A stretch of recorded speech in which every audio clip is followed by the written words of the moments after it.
of Benjamin Button. Written by F. Scott Fitzgerald. Chapter 1. As long ago as 1860, it was the proper thing to be born at home. At present, so I'm told, the high gods of medicine have decreed that the first cries of the young shall be uttered upon the anesthetic air of a hospital, preferably a fashionable one. So young Mr. and Mrs. Roger Button were 50 years ahead of style when they decided one day in the summer of 1860 that their first baby should be born in a hospital. Whether this anachronism had any bearing upon the astonishing history I am about to set down will never be known. I shall tell you what occurred and let you judge for yourself. The Roger Buttons held an enviable position, both social and financial, in antebellum Baltimore. They were related to the this family and the that family, which, as every Southerner knew, entitled them to membership in that enormous peerage which largely populated the Confederacy. This was their first experience with the charming old custom of having babies. Mr. Button was naturally nervous. He hoped that it would be a boy so that he could be sent to Yale College in Connecticut, at which institution Mr. Button himself had been known for 4 years by the somewhat obvious nickname of Cuff. On the September morning consecrated to the enormous event, he arose nervously at 6 o'clock, dressed himself, adjusted an impeccable stock, and hurried forth through the streets of Baltimore to the hospital to determine whether the darkness of the night had borne in new life upon its bosom. When he was approximately 100 yards from the Maryland Private Hospital for Ladies and Gentlemen, he saw Dr. Keene, the family physician, descending the front steps, rubbing his hands together with a washing movement, as all doctors are required to do by the unwritten ethics of their profession. Mr. Roger Button, the president of Roger Button and Company, Wholesale Hardware, began to run toward Dr. Keene with much less dignity than was expected from a Southern gentleman of that picturesque period. "Dr. Keene," he called. "Oh, Dr. Keene!" The doctor heard him, faced around, and stood waiting, a curious expression settling on his harsh, medicinal face as Mr. Button drew near. "What happened?" demanded Mr. Button, as he came up in a gasping rush. "What is it? How is she? A boy? Who is it? What?" "Talk sense," said Dr. Keene sharply. He appeared somewhat irritated. "Is a child born?" begged Mr. Button. Dr. Keene frowned. "Why, yes, I suppose so, after a fashion." Again he threw a curious glance at Mr. Button. "Is my wife all right?" "Yes." "Is it a boy or a girl?" "Here now," cried Dr. Keene, in a perfect passion of irritation. "I'll ask you to go and see for yourself. Outrageous!" He snapped the last word out in almost one syllable. Then he turned away muttering, "Do you imagine a case like this will help my professional reputation? One more would ruin me, ruin anybody." "What's the matter?" demanded Mr. Button, appalled. "Triplets?" "No, not triplets," answered the doctor cuttingly. "What's more, you can go and see for yourself. And get another doctor. I brought you into the world, young man, and I've been physician to your family for 40 years, but I'm through with you. I don't want to see you or any of your relatives ever again. Goodbye." Then he turned sharply, and without another word, climbed into his phaeton, which was waiting at the curbside, and drove severely away. Mr. Button stood there upon the sidewalk, stupefied and trembling from head to foot. What horrible mishap has occurred? He had suddenly lost all desire to go into the Maryland Private Hospital for Ladies and Gentlemen. It was with the greatest difficulty that a moment later he forced himself to mount the steps and enter the front door. A nurse was sitting behind a desk in the opaque gloom of the hall. Swallowing his shame, Mr. Button approached her. "Good morning," she remarked, looking at him pleasantly. "Good morning. I'm Mr. Button." At this, a look of utter terror spread itself over the girl's face. She rose to her feet and seemed about to fly from the hall, restraining herself only with the most apparent difficulty. "I want to see my child," said Mr. Button. The nurse gave a little scream. "Oh, of course," she cried hysterically. "Upstairs. Right upstairs. Go up." She pointed the direction, and Mr. Button, bathed in cool perspiration, turned falteringly and began to mount to the second floor. In the upper hall, he addressed another nurse who approached him, basin in hand. "I'm Mr. Button," he managed to articulate. "I want to see my—" Clank! The basin clattered to the floor and rolled in the direction of the stairs. Clank! Clank! It began a methodical descent, as if sharing in the general terror which this gentleman provoked. "I want to see my child," Mr. Button almost shrieked. He was on the verge of collapse. Clank! The basin reached the first floor. The nurse regained control of herself and threw Mr. Button a look of hearty contempt. "All right, Mr. Button," she agreed in a hushed voice. "Very well. But if you knew what a state it's put us all in this morning, it's perfectly outrageous. The hospital will never have a ghost of a reputation after—" "Hurry," he cried hoarsely. "I can't stand this." "Come this way then, Mr. Button." He dragged himself after her. At the end of a long hall, they reached a room from which proceeded a variety of howls. Indeed, a room which, in later parlance, would have been known as the crying room. They entered. "Well," gasped Mr. Button, "which is mine?" "There," said the nurse. Mr. Button's eyes followed her pointing finger, and this is what he saw. Wrapped in a voluminous white blanket and partly crammed into one of the cribs, there sat an old man, apparently about 70 years of age. His sparse hair was almost white, and from his chin dripped a long smoke-colored beard, which waved absurdly back and forth, fanned by the breeze coming in at the window. He looked up at Mr. Button with dim, faded eyes, in which lurked a puzzled question. "Am I mad?" thundered Mr. Button, his terror resolving into rage.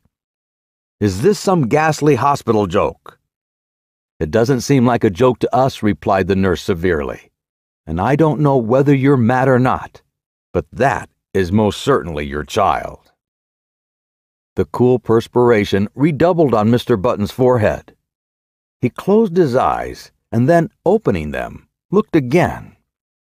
There was no mistake. He was gazing at a man of 70, a baby of 70, a baby whose feet hung over the sides of the crib in which he was reposing. The old man looked placidly from one to the other for a moment, and then suddenly spoke in a cracked and ancient voice. "Are you my father?" he demanded. Mr. Button and the nurse shook violently. "Because if you are," went on the old man querulously, "I wish you'd get me out of this place, or, at least, get them to put a comfortable rocker in here." "Where in God's name did you come from? Who are you?" burst out Mr. Button frantically. "I can't tell you exactly who I am," replied the old man, "because I've only been born a few hours. But my last name is certainly Button." "You lie! You're an impostor!" The old man turned wearily to the nurse. "Nice way to welcome a newborn child," he complained in a weak voice. "Tell him he's wrong, why don't you?" "You're wrong, Mr. Button," said the nurse severely. "This is your child, and you'll have to make the best of it. We're going to have to ask you to take him home with you as soon as possible, sometime today." "Home?" repeated Mr. Button incredulously. "Yes, you can't leave him here. We really can't, you know." "I'm glad of it," whined the old man. "This is a fine place to keep a youngster of quiet taste. With all this yelling and howling, I haven't been able to get a wink of sleep. I asked for something to eat." Here his voice rose to a shrill note of protest. "And they brought me a bottle of milk." Mr. Button sank down upon a chair near his son and concealed his face in his hands. "My heavens," he murmured in an ecstasy of horror. "What will people say? What must I do?" "You'll have to take him home," insisted the nurse. "Immediately." A grotesque picture formed itself with a dreadful clarity before the eyes of the tortured man. A picture of himself walking through the crowded streets of the city with this appalling apparition stalking by his side. I can't, he moaned. People will stop to speak to him. And what was he going to say? He would have to introduce this septuagenarian. "This is my son, born early this morning." And then the old man would gather his blanket around him, and they would plod on, past the bustling stores, the slave market. For a dark moment, Mr. Button wished passionately that his son was black. Past the luxurious homes of the residential district, past the home for the aged. "Come, pull yourself together," commanded the nurse. "See here," the old man announced suddenly. "If you think I'm going to walk home in this blanket, you're entirely mistaken. Babies always have blankets." With a malicious crackle, the old man held up a small white swaddling garment. "Look," he quavered. "This is what they have ready for me." "Babies always wear those," said the nurse primly. "Well," said the old man, "this baby's not going to wear anything in about 2 minutes. This blanket itches. They might at least have given me a sheet." Keep it on, said Mr. Button hurriedly. He turned to the nurse. "What'll I do?"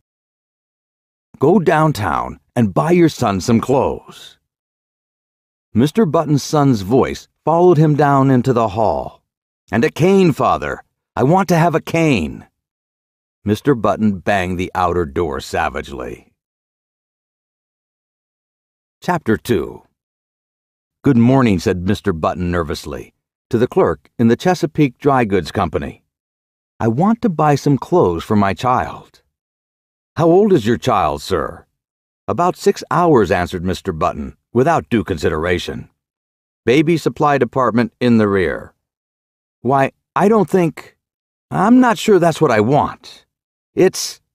He's an unusually large-sized child. Exceptionally, large. They have the largest child sizes."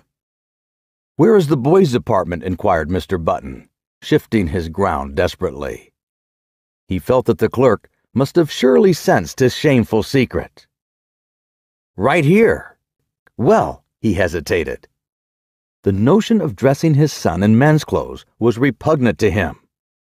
If, say, he could only find a very large boy's suit, he might cut off that long and awful beard, dye the white hair brown, and thus manage to conceal the worst, and to retain something of his own self-respect, not to mention his position in Baltimore society. But a frantic inspection of the boys' department revealed no suits to fit the newborn Button. He blamed the store, of course. In such cases, it is a thing to blame the store. "How old did you say that boy of yours was?" demanded the clerk curiously. "He's 16. "Oh, I beg your pardon. I thought you said 6 hours. You'll find the use department in the next aisle." Mr. Button turned miserably away. Then he stopped, brightened, and pointed his finger toward a dress dummy in the window display. "There," he exclaimed. "I'll take that suit, out there on the dummy." The clerk stared. "Why," he protested, "that's not a child's suit. At least, it is, but it's for fancy dress. You could wear it yourself." "Wrap it up," insisted his customer nervously. "That's what I want." The astonished clerk obeyed. Back at the hospital, Mr. Button entered the nursery and almost threw the package at his son. "Here's your clothes," he snapped out. The old man untied the package and viewed the contents with a quizzical eye. "They look sort of funny to me," he complained. "I don't want to be made a monkey of." "You've made a monkey of me," retorted Mr. Button furiously. "Never you mind how funny you look. Put them on, or I'll spank you."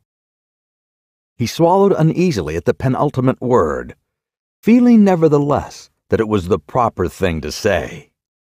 "All right, Father." This with a grotesque simulation of filial respect. "You've lived longer. You know best. Just as you say." As before, the sound of the word father caused Mr. Button to shudder violently. "And hurry." "I'm hurrying, Father." When his son was dressed, Mr. Button regarded him with depression. The costume consisted of dotted socks, pink pants, and a belted blouse with a wide white collar. Over the blouse waved the long whitish beard, drooping almost to the waist. The effect was not good. "Wait." Mr. Button seized a pair of hospital shears, and with 3 quick snaps, amputated a large section of the beard. But even with this improvement, the ensemble fell far short of perfection. The remaining brush of scraggly hair, the watery eyes, the ancient teeth, seemed oddly out of tone with the gaiety of the costume. Mr. Button, however, was obdurate. He held out his hand. "Come along," he said sternly. His son took the hand trustingly. "What are you going to call me, Dad?" he quavered as they walked from the nursery. "Just Baby for a while, till you think of a better name." Mr. Button grunted. "I don't know," he answered harshly. "I think we'll call you Methuselah." Chapter 3. Even after the new addition to the Button family had had his hair cut short, and then dyed to a sparse, unnatural black, had had his face shaved so close that it glistened, and had been attired in small boy clothes made to order by a flabbergasted tailor, it was impossible for Button to ignore the fact that his son was a poor excuse for a first family baby. Despite his age stoop, Benjamin Button, for it was by this name they called him, instead of by the appropriate but invidious Methuselah, was 5 feet 8 inches tall. His clothes did not conceal this, nor did the clipping and dyeing of his eyebrows disguise the fact that the eyes under were faded and watery and tired. In fact, the baby nurse who had been engaged in advance left the house after one look, in a state of considerable indignation. Mr. Button persisted in his unwavering purpose. Benjamin was a baby, and a baby he should remain. At first, he declared that if Benjamin didn't like warm milk, he could go without food altogether. But he was finally prevailed upon to allow his son bread and butter, and even oatmeal by way of a compromise. One day he brought home a rattle, and giving it to Benjamin, insisted in no uncertain terms that he should play with it, whereupon the old man took it with a weary expression, and could be heard jingling it obediently at intervals throughout the day. There can be no doubt, though, that the rattle bored him, and that he found other and more soothing amusements when he was left alone. For instance, Mr. Button discovered one day that during the preceding week he had smoked more cigars than ever before, a phenomenon which was explained a few days later when, entering the nursery unexpectedly, he found the room full of faint blue haze, and Benjamin, with a guilty expression on his face, trying to conceal the butt of a dark Havana. This, of course, called for a severe spanking, but Mr. Button found that he could not bring himself to administer it. He merely warned his son that cigars would stunt his growth. Nevertheless, he persisted in his attitude. He brought home lead soldiers. He brought toy trains. He brought large pleasant animals made of cotton. And to perfect the illusion which he was creating, for himself at least, he passionately demanded of the clerk in the toy store whether the paint would come off the pink duck if the baby put it in his mouth. But despite all his father's efforts, Benjamin refused to be interested. He would steal down the back stairs and return to the nursery with a volume of Encyclopedia Britannica, over which he would pore through an afternoon, while his cotton cows and his Noah's Ark were left neglected on the floor. Against such a stubbornness, Mr. Button's efforts were of little avail. The sensation created in Baltimore was at first prodigious. What the mishap would have cost the Buttons and their kinsfolk socially cannot be determined, for the outbreak of the Civil War drew the city's attention to other things. A few of the people who were unfailingly polite racked their brains for compliments to give to the parents, and finally hit upon the ingenious device of declaring that the baby resembled his grandfather, a fact which, due to the standard state of decay common to all men of 70, could not be denied. Mr. and Mrs. Roger Button were not pleased, and Benjamin's grandfather was furiously insulted. Benjamin, once he left the hospital, took life as he found it.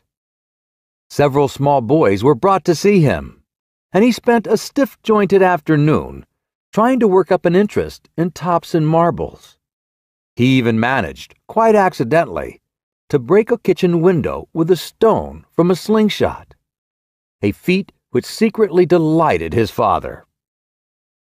Thereafter, Benjamin contrived to break something every day, but he did these things only because they were expected of him, and because he was by nature obliging. When his grandfather's initial antagonism wore off, Benjamin and his grandfather took enormous pleasure in one another's company. They would sit for hours, these two, so far apart in age and experience, and like old cronies, discuss with tireless monotony the slow events of the day. Benjamin felt more at ease in his grandfather's presence than in his parents'. They seemed always somewhat in awe of him, and despite the dictatorial authority they exercised over him, frequently addressed him as Mr. He was as puzzled as anyone else at the apparently advanced age of his mind and body at birth. He read up on it in the medical journal, but found that no such case had been previously recorded. At his father's urging, he made an honest attempt to play with other boys, and frequently he joined in the milder games. Football shook him up too much, and he feared that in case of a fracture, his ancient bones would refuse to knit. When he was 5, he was sent to kindergarten, where he was initiated into the art of pasting green paper on orange paper, of weaving colored maps, and manufacturing eternal cardboard necklaces. He was inclined to drowse off to sleep in the middle of these tasks, a habit which both irritated and frightened his young teacher. To his relief, she complained to his parents, and he was removed from the school. The Roger Buttons told their friends that they felt he was too young. By the time he was 12 years old, his parents had grown used to him. Indeed, so strong is the force of custom that they no longer felt that he was different from any other child, except when some curious anomaly reminded them of the fact. But one day, a few weeks after his 12th birthday, while looking in the mirror, Benjamin made, or thought he made, an astonishing discovery. Did his eyes deceive him, or had his hair turned in the dozen years of his life from white to iron gray under its concealing dye? Was a network of wrinkles on his face becoming less pronounced? Was his skin healthier and firmer, with even a touch of ruddy winter color? He could not tell. He knew that he no longer stooped, and that his physical condition had improved since the early days of his life. Can it be, he thought to himself, or rather, scarcely dared to think. He went to his father. "I am grown," he announced determinedly. "I want to put on long trousers." His father hesitated. "Well," he said finally, "I don't know. 14 is the age for putting on long trousers, and you are only 12. "But you have to admit," protested Benjamin, that I'm big for my age." His father looked at him with illusory speculation. "Oh, I'm not so sure of that," he said. "I was as big as you when I was 12.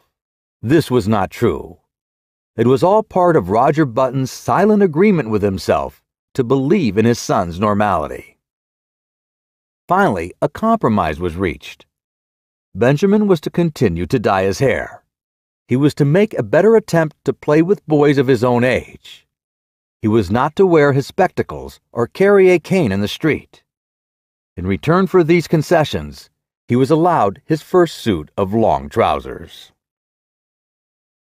Chapter 4.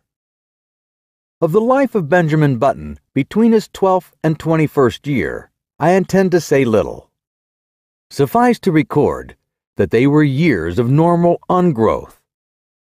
When Benjamin was 18, he was erect as a man of 50.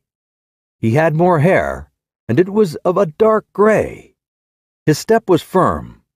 His voice had lost its cracked quaver and descended into a healthy baritone.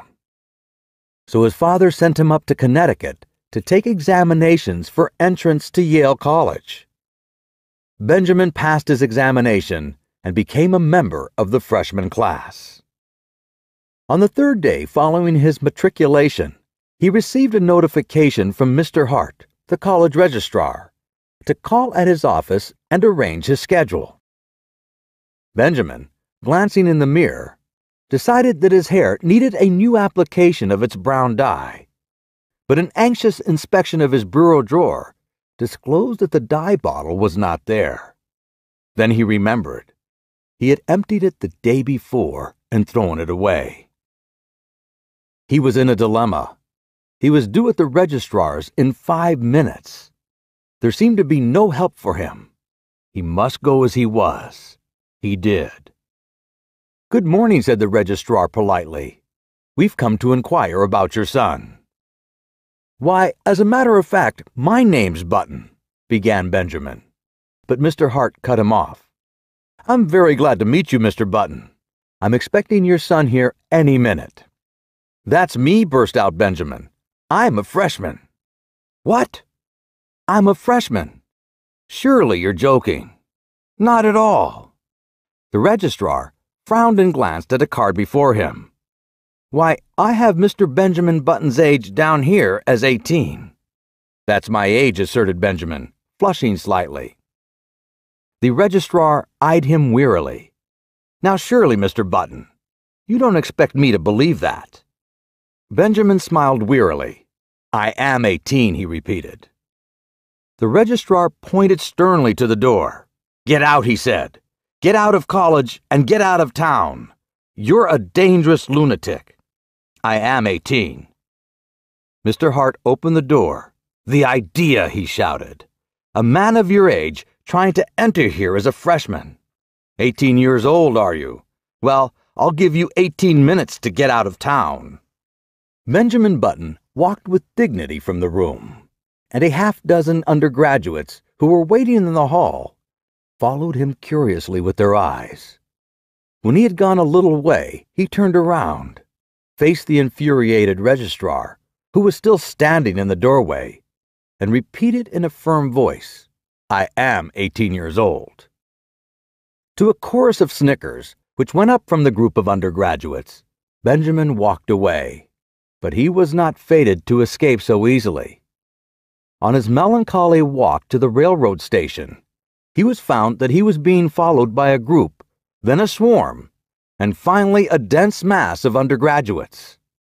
The word had gone around that a lunatic had passed the entrance examinations for Yale and attempted to palm himself off as a youth of 18. A fever of excitement permeated the college. Men ran hatless out of classes. The football team abandoned its practice and joined the mob.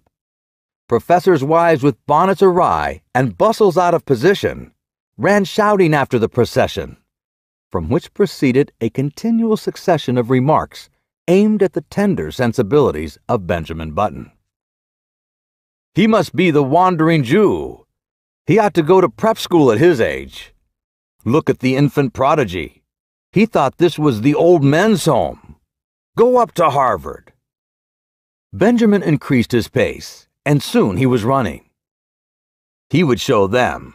He would go to Harvard, and then they would regret these ill-considered taunts. Safely on board the train for Baltimore, he put his head from the window. "You'll regret this," he shouted. "Ha ha," the undergraduates laughed. "Ha ha ha." It was the biggest mistake that Yale College had ever made. Chapter 5. In 1880, Benjamin Button was 20 years old, and he signalized his birthday by going to work for his father in Roger Button and Company, wholesale hardware. It was in that same year that he began going out socially. That is, his father insisted on taking him to several fashionable dances. Roger Button was now 50, and he and his son were more and more companionable. In fact, since Benjamin had ceased to dye his hair, which was still grayish, they appeared about the same age and could have passed for brothers.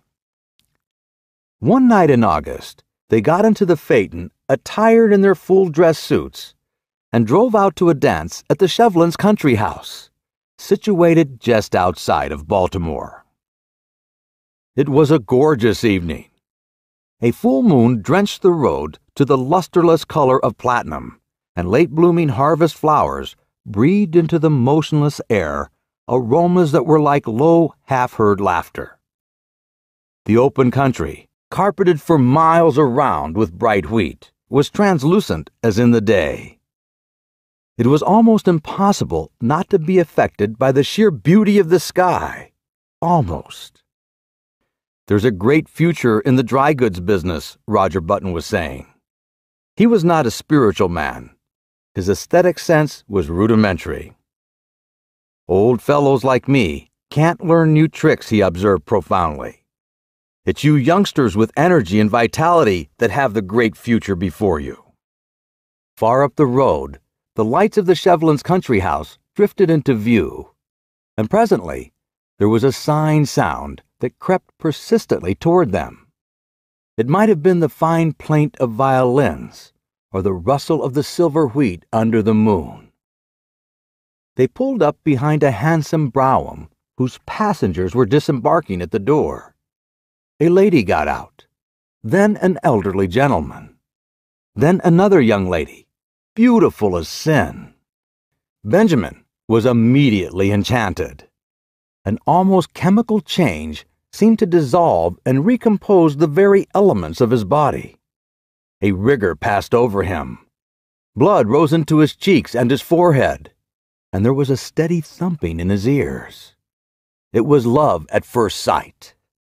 The girl was slender and frail, with hair that was ashen under the moon and honey-colored under the sputtering glass lamps of the porch.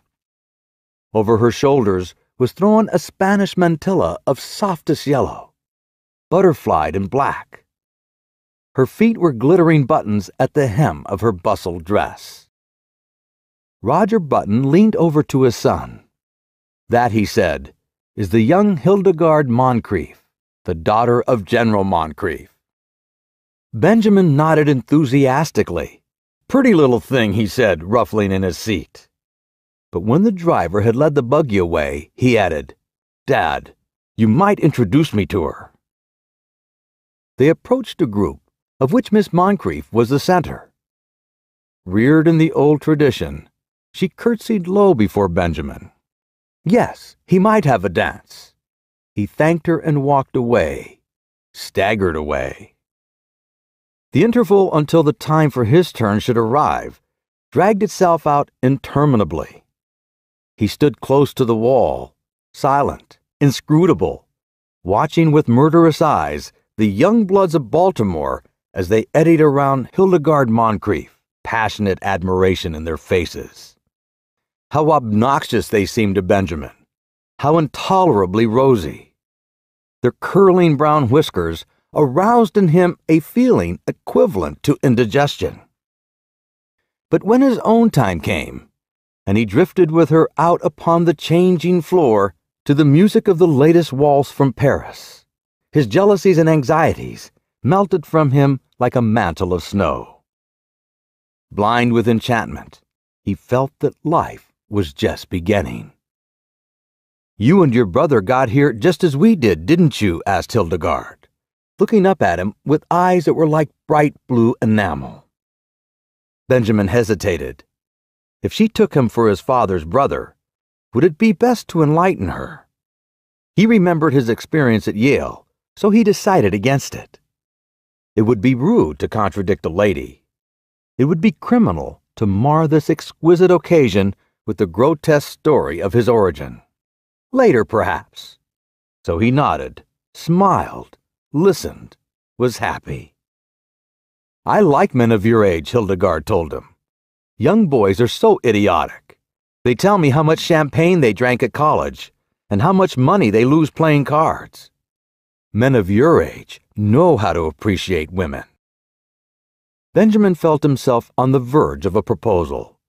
With an effort, he choked back the impulse.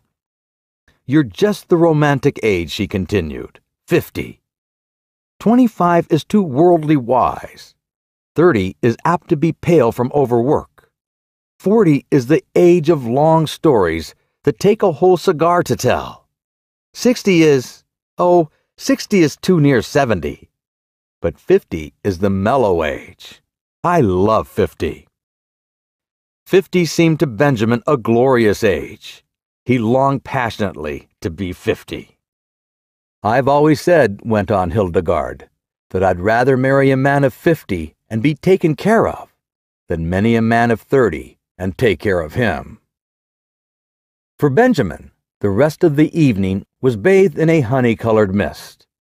Hildegard gave him 2 more dances, and they discovered that they were marvelously in accord on all the questions of the day. She was to go driving with him on the following Sunday, and then they would discuss all these questions further. Going home in the phaeton just before the crack of dawn, when the first bees were humming and the fading moon glimmered in the cool dew, Benjamin knew vaguely that his father was discussing wholesale hardware. "And what do you think should merit our biggest attention after hammers and nails?" the elder Button was saying. "Love," replied Benjamin absent-mindedly. "Lugs?" exclaimed Roger Button. "Why, I've just covered the question of lugs." Benjamin regarded him with dazed eyes, just as the eastern sky was suddenly cracked with light, and an oriole yawned piercingly in the quickening trees. Chapter 6. When 6 months later, the engagement of Miss Hildegard Moncrief to Mr. Benjamin Button was made known. I say made known, for General Moncrief declared he would rather fall upon his sword than announce it. The excitement in Baltimore society reached a feverish pitch. The almost forgotten story of Benjamin's birth was remembered and sent out upon the winds of scandal in picaresque and incredible forms. It was said that Benjamin was really the father of Roger Button, that he was his brother who had been in prison for 40 years, that he was John Wilkes Booth in disguise, and finally, that he had 2 small conical horns sprouting from his head. The Sunday supplements of the New York papers played up the case with fascinating sketches which showed the head of Benjamin Button attached to a fish, to a snake, and finally, to a body of solid brass. He became known journalistically as the Mystery Man of Maryland, but the true story, as is usually the case, had a very small circulation. However, everyone agreed with General Moncrief that it was criminal for a lovely girl who could have married any beau in Baltimore to throw herself into the arms of a man who was assuredly 50. In vain, Mr. Button published his son's birth certificate in largest type in the Baltimore Blaze. No one believed it. You had only to look at Benjamin and see. On the part of the 2 people most concerned, there was no wavering. So many of the stories about her fiancé were false that Hildegard refused stubbornly to believe even the true one. In vain, General Moncrief pointed out to her the high mortality among men of 50, or at least among men who looked 50. In vain he told her of the instability of the wholesale hardware business. Hildegard had chosen to marry for mellowness, and marry she did. Chapter 7. In one particular, at least, the friends of Hildegard Moncrief were mistaken. The wholesale hardware business prospered amazingly. In the 15 years between Benjamin Button's marriage in 1880 and his father's retirement in 1895, the family fortune was doubled, and this was due largely to the younger member of the firm. Needless to say, Baltimore eventually received the couple to its bosom. Even old General Moncrief became reconciled to his son-in-law when Benjamin gave him the money to bring out his History of the Civil War in 20 volumes, which had been refused by 9 prominent publishers. In Benjamin himself, 15 years had wrought many changes. It seemed to him that the blood flowed with new vigor through his veins. It began to be a pleasure to rise in the morning, to walk with an active step along the busy sunny street, to work untiringly with his shipments of hammers and his cargo of nails. It was in 1890 that he executed his famous business coup. He brought up the suggestion that all nails used in nailing up the boxes in which nails are shipped are the property of the shippee. A proposal which became a statute, was approved by Chief Justice Fossil, and saved Roger Button and Company, Wholesale Hardware, more than 600 nails every year. In addition, Benjamin discovered that he was becoming more and more attracted by the lighter side of life. It was typical of his growing enthusiasm for pleasure that he was the first man in the city of Baltimore to own and run an automobile. Meeting him on the street, his contemporaries would stare enviously at the picture he made of health and vitality. "He seems to grow younger every year," they would remark. And if old Roger Button, now 65 years old, had failed at first to give proper welcome to his son, he atoned at last by bestowing on him what amounted to adulation. And here we come to an unpleasant subject, which it will be well to pass over as quickly as possible. There was only one thing that worried Benjamin Button. His wife had ceased to attract him. At that time, Hildegard was a woman of 35, with a son, Roscoe, 14 years old. In the early days of their marriage, Benjamin had worshipped her. But as the years passed, became an unexciting brown. The blue enamel of her eyes assumed the aspect of cheap crockery. Moreover, and most of all, she had become too settled in her ways, too placid, too content, too anemic in her excitements, and too sober in her tastes. As a bride, it had been she who had dragged Benjamin to dances and dinners. Now, conditions were reversed. She went out socially with them, but without enthusiasm, devoured by that eternal inertia which comes to live with each of us one day and stays with us to the end. Benjamin's discontent waxed stronger. At the outbreak of the Spanish-American War in 1898, his home had, for him, so little charm that he decided to join the army. With his business influence, he obtained a commission as captain and proved so capable to the work that he was made a major and finally a lieutenant colonel, just in time to participate in the celebrated charge up San Juan Hill. He was slightly wounded and received a medal. Benjamin had become so attached to the activity and excitement of army life that he regretted to give it up. But his business required attention, so he resigned his commission and came home. He was met at the station by a brass band and escorted to his house. Chapter 8. Hildegard, waving a large silk flag, greeted him on the porch, and even as he kissed her, he felt a sinking of the heart, realizing that these 3 years had taken their toll. She was a woman of 40 now, with a faint skirmish line of gray hairs in her head. The sight depressed him. Up in his room, he saw his reflection in the familiar mirror. He went closer and examined his own face with anxiety, comparing it after a moment with a photograph of himself in uniform taken just before the war. Good Lord, he said aloud. The process was continuing. There was no doubt of it. He looked now like a man of 30. Instead of being delighted, he was uneasy. He was growing younger. He had hitherto hoped that once he reached a bodily age equivalent to his age in years, the grotesque phenomenon which had marked his birth would cease to function. He shuddered. His destiny seemed awful, incredible. When he came downstairs, Hildegard was waiting for him. She appeared annoyed, and he wondered if she had at last discovered that there was something amiss. It was with an effort to relieve the tension between them that he broached the matter at dinner in what he considered a delicate way. Well, he remarked lightly, everyone says I look younger than ever. Hildegard regarded him with scorn. She sniffed. Do you think it's anything to boast about? I am not boasting, he asserted uncomfortably. She sniffed again. The idea, she said, and after a moment, I think you should have enough pride to stop it. How can I, he demanded. I'm not going to argue with you, she retorted.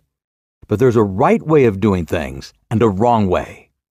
If you've made up your mind to be different from everybody else, I don't suppose I can stop you. But I really don't think it's very considerate. But Hildegard, I can't help it. You can too. You're simply stubborn. You think you don't want to be like anyone else. You've always have been that way, and you always will be. But just think how it would be if everyone else looked at things as you do. What would the world be like? As this was an inane and unanswerable argument, Benjamin made no reply. And from that time on, a chasm began to widen between them. He wondered what possible fascination she had ever exercised over him. To add to the breach, he found, as the new century gathered headway, that his thirst for celebration grew stronger. Wherever there was a party of any kind in the city of Baltimore, he was there, dancing with the prettiest of the young married women, chatting with the most popular of the debutantes, and finding their company charming, while his wife, a dowager of evil omen, sat among the chaperones, now in haughty disapproval, following him with solemn, puzzled, and reproachful eyes. Look, people would remark, what a pity. A young fellow that age tied to a woman of 45. He must be 20 years younger than his wife. They had forgotten, as people inevitably forget, that back in 1880, their mamas and papas had also remarked about this same ill-matched pair. Benjamin's growing unhappiness at home was compensated for by his many new interests. He took up golf and made a great success of it. He went in for dancing. In 1906, he was an expert at the Boston, and in 1908, he was considered proficient at the Maxine. While in 1909, his castle walk was the envy of every young man in town. His social activities, of course, interfered to some extent with his business. But then he had worked hard at wholesale hardware for 25 years, that he could soon hand it on to his son Roscoe, who had recently graduated from Harvard. He and his son were, in fact, often mistaken for each other. This pleased Benjamin. He soon forgot the insidious fear which had come over him on his return from the Spanish-American War, and grew to take a naive pleasure in his appearance. There was only one fly in the delicious ointment. He hated to appear in public with his wife. Hildegard was almost 50, and the sight of her made him feel absurd. Chapter 9.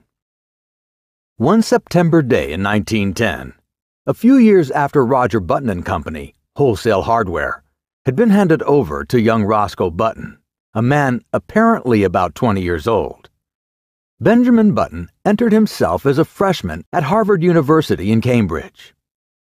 He did not make the mistake of announcing that he would never see 50 again, nor did he mention the fact that his son had graduated from the same institution 10 years before.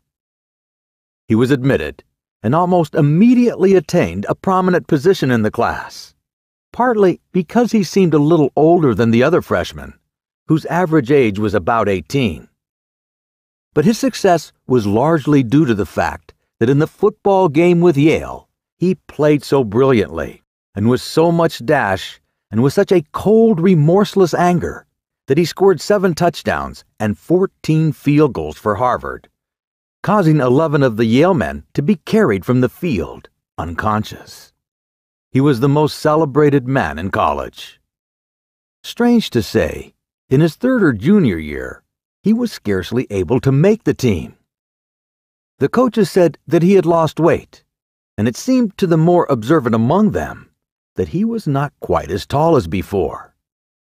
He made no touchdowns. Indeed, he was retained on the team chiefly in hope that his enormous reputation would bring terror and disorganization to the Yale team. In his senior year, he did not make the team at all.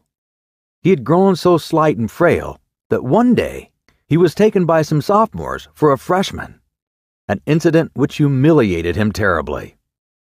He became known as something of a prodigy, a senior who was surely no more than 16, and he was often shocked at the worldliness of some of his classmates. His studies seemed harder to him. He felt that they were too advanced. He had heard his classmates speak of St. Midas, the famous preparatory school, at which so many of them had prepared for college, and he determined after his graduation to enter himself at St. Midas, where the sheltered life among boys his own size would be more congenial to him. Upon his graduation in 1914, he went home to Baltimore with his Harvard diploma in his pocket. Hildegard was now residing in Italy, so Benjamin went to live with his son, Roscoe. But though he was welcomed in a general way, there was obviously no heartiness in Roscoe's feeling toward him. There was even perceptible a tendency on his son's part to think that Benjamin, as he moped about the house in adolescent moodiness, was somewhat in the way. Roscoe was married now and prominent in Baltimore life, and he wanted no scandal to creep out in connection with his family. Benjamin, no longer persona grata with the debutantes and younger college set, found himself alone much of the time, except for the companionship of 3 or 4 15-year-old boys in the neighborhood. His idea of going to St. Midas recurred to him. "Say," he said to Roscoe one day, "I've told you over and over that I want to go to prep school." "Well, go then," replied Roscoe shortly. The matter was distasteful to him, and he wished to avoid a discussion. "I can't go alone," said Benjamin helplessly. "You'll have to enter me and take me up there." "I haven't got time," declared Roscoe abruptly. His eyes narrowed, and he looked uneasily at his father. "As a matter of fact," he added, "you'd better not go on with this business much longer. You'd better pull up short. You'd better—" He paused, and his face crimsoned as he sought for words. "You'd better turn right around and start back the other way. This has gone too far to be a joke. It isn't funny any longer. You behave yourself." Benjamin looked at him on the verge of tears. "And another thing," continued Roscoe. "When visitors are in the house, I want you to call me Uncle, not Roscoe. But Uncle, do you understand? It looks absurd for a boy of 15 to call me by my first name. Perhaps you'd better call me Uncle all the time, so you'll get used to it." With a harsh look at his father, Roscoe turned away. Chapter 10. At the termination of this interview, Benjamin wandered dismally upstairs and stared at himself in the mirror. He had not shaved for 3 months, but he could find nothing on his face but a faint white down with which it seemed unnecessary to meddle. When he had first come home from Harvard, Roscoe had approached him with the proposition that he should wear eyeglasses and imitation whiskers glued to his cheeks, and it seemed for a moment that the farce of his early years was to be repeated. But whiskers had itched and made him ashamed. He wept, and Roscoe had reluctantly relented. Benjamin opened a book of boy stories, The Boy Scouts in Bimini Bay, and began to read. But he found himself thinking persistently about the war. America had joined the Allied cause during the preceding month, and Benjamin wanted to enlist. But alas, 16 was the minimum age, and he did not look that old.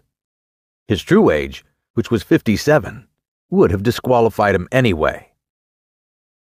There was a knock at his door, and the butler appeared with a letter bearing a large official legend in the corner, and addressed to Mr. Benjamin Button. Benjamin tore it open eagerly and read the enclosure with delight. It informed him that many reserve officers who had served in the Spanish-American War were being called back into service with a higher rank, and it enclosed his commission as Brigadier General in the United States Army, with orders to report immediately. Benjamin jumped to his feet, quivering with enthusiasm. This was what he had wanted. He seized his cap, and 10 minutes later he had entered a large tailoring establishment on Charles Street, and he asked in his uncertain treble to be measured for a uniform. "Want to play soldier, Sonny?" demanded a clerk casually. Benjamin flushed. "Say, never mind what I want," he retorted angrily. "My name's Button, and I live on Mount Vernon Place, so you know I'm good for it." "Well," admitted the clerk hesitantly, "if you're not, I guess your daddy is all right." Benjamin was measured, and a week later his uniform was completed. He had difficulty in obtaining the proper general's insignia because the dealer kept insisting to Benjamin that a nice Boy Scout badge would look just as well and be much more fun to play with.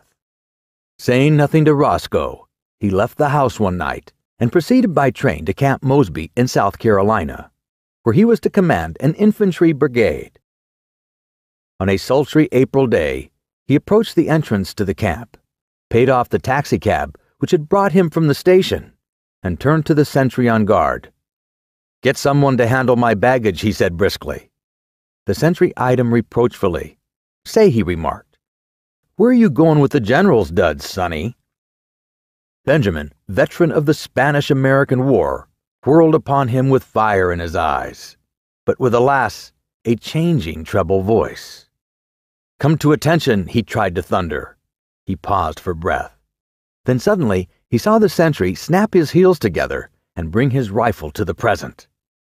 Benjamin concealed a smile of gratification, but when he glanced around, his smile faded. It was not he who had inspired obedience, but an imposing artillery colonel who was approaching on horseback. "Colonel," called Benjamin shrilly. The colonel came up, drew rein, and looked warmly down at him with a twinkle in his eyes.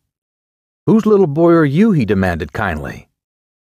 "I'll soon darn well show you whose little boy I am," retorted Benjamin in a ferocious voice. "Get down off that horse." The colonel roared with laughter.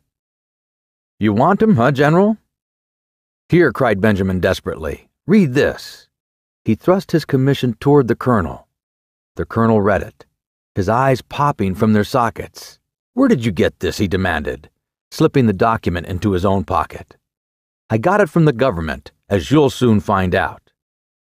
"You come along with me," said the colonel with a peculiar look. "We'll go up to headquarters and talk this over. Come along." The colonel turned and began walking his horse in the direction of headquarters. There was nothing for Benjamin to do but follow with as much dignity as possible, meanwhile promising himself a stern revenge. But this revenge did not materialize. 2 days later, however, his son Roscoe materialized from Baltimore, hot and cross from a hasty trip, and escorted the weeping general, sans uniform, back to his home. Chapter 11. In 1920, Roscoe Button's first child was born. During the attendant festivities, however, no one thought it the thing to mention that the little grubby boy, apparently about 10 years of age, who played around the house with lead soldiers and a miniature circus, was the new baby's own grandfather. No one disliked the little boy, whose fresh, cheerful face was crossed with just a hint of sadness. But to Roscoe Button, his presence was a source of torment. In the idiom of his generation, Roscoe did not consider the matter efficient. It seemed to him that his father, in refusing to look 60, had not behaved like a red-blooded he-man. This was Roscoe's favorite expression, but in a curious and perverse manner.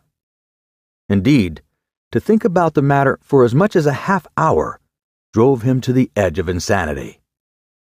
Roscoe believed that live wires should keep young, but carrying it out on such a scale was inefficient. And there Roscoe rested. 5 years later, Roscoe's little boy had grown old enough to play childish games with little Benjamin under the supervision of the same nurse.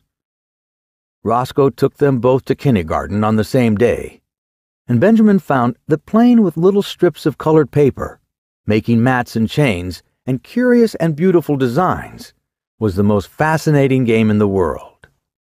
Once he was bad and had to stand in the corner. Then he cried.